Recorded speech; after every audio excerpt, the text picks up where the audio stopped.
clearly peaceful, peace-loving, I would say, character. Legal restriction limit the space for the genes and real problems facing Tajikistan. The voters, many of whom I was pleased to speak with yesterday, deserve more generous discussion about the future of their country. To all of us as observers. Thank you. Assembly delegation. No. Thank you. Presidential elections.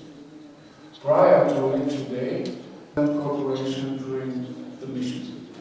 The European Parliament delegation supports and endorses the preliminary findings and conclusions of the observer mission.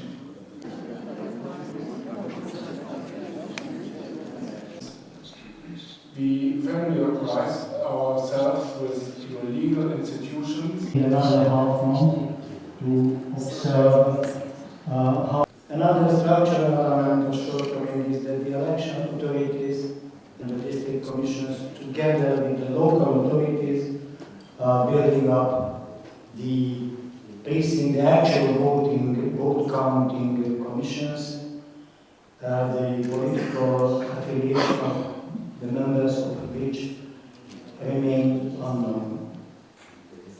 Another very important element is practically absolute lack of debates between parties, in the media, also in the debates that the election commissions have called together and organized. We found a one-sidedly negative campaigning, practically against one of the independent parties, the Islamic Revival Party of Tajikistan. That campaign accused the party of being the party of war.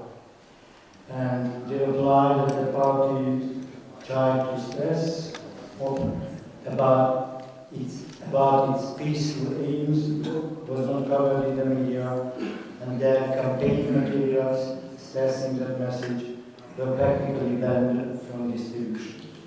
To come up with, and the wealth of data about this you will find. And at the end it is a very good